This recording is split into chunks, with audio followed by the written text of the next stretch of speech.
দুখ মানে বহুত দুখ মোৰে জানো বিষাই আছে জানে না দাদা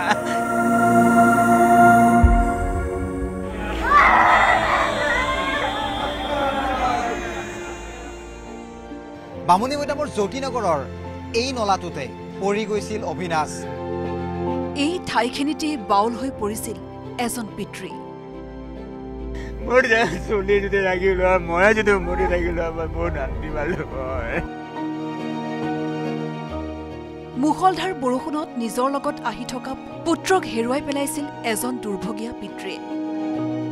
4টা দিনেই বলিয়াৰ দৰে বিচাৰি ফুৰিছিল নলাই নলাই হেৰুৱা কণমানি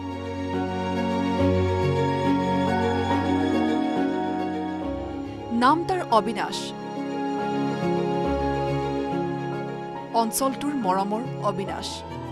এটা বছৰ পিছত পুনৰ আমি সেই অবিনাশৰ স্মৃতি এবাৰ খুচুৰি চাব বিচাৰিছো এই মুহূৰ্তত মই সেই জ্যোতি কুচুৰিৰ সেই দুৰ্ঘটনাস্থলীতে উপস্থিত আছো 2024 4 জুলাইৰ সন্ধিয়া জ্যোতিনগৰৰ এই নলাটোত পৰা অবিনাশ 4টা দিনৰ মূৰকত ওলাইছিল ৰাজগড় বাইলেন ফৰত পুত্ৰক বিচাৰি হিলজেন হোৱা হৰলাল চৰকাৰেও কান্দি পেলালে পুত্ৰৰ উৱলি যোৱা মৃতদেহ দেখি সেয়া এতিয়া পাহৰণিৰ গহ্বৰত সেই হৃদয় বিদাৰক ঘটনাই বুকু আজিও কপাই এই সকল লোকক এটো নিজৰ হলেহে গম পায় মানে কেনেকুৱা কি দেউতাকে লৈ আহা বাচ্চাটো হঠাতে মানে পানীত ই হৈ গ'ল 8 বছৰীয়া অবিনাশ চৰকাৰৰ মৃত্যুৰ সময়ত বহু কথাই কোৱা হৈছিল দিয়া হৈছিল সুৰক্ষাৰ যথোপযুক্ত ব্যৱস্থা কৰাৰ প্ৰতিশ্ৰুতি কিন্তু মৃত্যুদূত সদৃশ জ্যোতিনগৰৰ নলা একেদৰেই থাকিল সুৰক্ষাৰ নামত লাগিল মাত্ৰ লুৰ কেইটালমান ৰেলিং কিছু পৰিৱৰ্তন আমি আহি ইয়াত দেখিবলৈ পাইছো নিয়ম মাফিক কেইখনমান ইয়াত ড্ৰেইনটোৰ পাৰত ৰেলিং লাগিছে কিন্তু আজিও উন্মুক্ত হৈ পৰি ৰৈছে সেই অভিশপ্ত নলাটো সময় এতিয়া বহু বাগৰি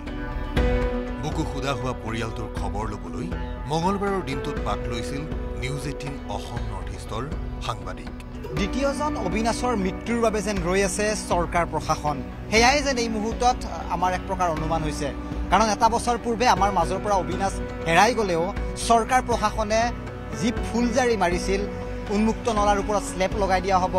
যাতায়াত ব্যৱস্থা সুচল কৰি দিয়া হ'ব কিন্তু এটা বছৰ পিছতো এই মুখৰ কথাবোৰ বাস্তৱত কিন্তু ৰাইজে দেখিবলৈ সক্ষম নহল প্ৰতিশ্ৰুতি অসাৰ হোৱা কথা বতৰা আঁতৰাই উপস্থিত হোৱা আমাৰ দলে পালেগৈ কণমানি অবিনাশৰ ঘৰ নিমাওমাও নিজান নাতি অবিনাশৰ ফটো বুকুত সাৱটি জীৱন পাৰ কৰিছে এইহাল ককা আইতাই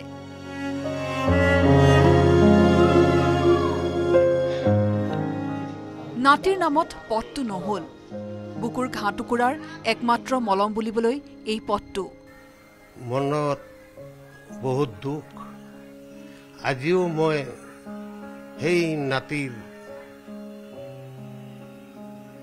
বেদনা অন্তৰতলৈ মই জীয়াই আছো এবছৰ দিন পাৰ হ'ল কোনেও খবৰ লোৱা নাই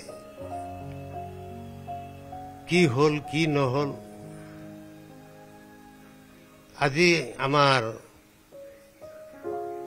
নিউজ 18 আমাৰ ঘৰলৈ আহিছে খবৰ ল'বলৈ আহিছে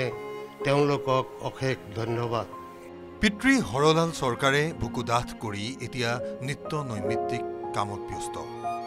উপায় নাই জীৱন চলিবই লাগিব অবিনাশৰ মৃত্যুৰ এটা বছৰৰ পিছৰ এই নলাবোৰে যেন আকৌ চিঞৰি সুধিছে কিমান অবিনাশ নোহোৱা হলে কথাবোৰ কাম হৈ পৰিব সুৰক্ষিত মহানগৰীৰ স্বাৰ্থত কিমান অবিনাশে প্ৰাণ দিব কেমেৰাত অঞ্জন ডেকাৰ সহযোগত দীপাংকৰ দাসৰ report news 18 Assam north east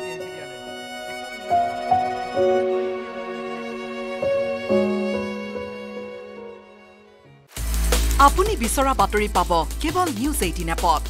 news 18 app download কৰিবলৈ স্ক্যান কৰক এই QR কোড গুগল প্লে ষ্টৰতো পাব এই নিউজ 18 এপ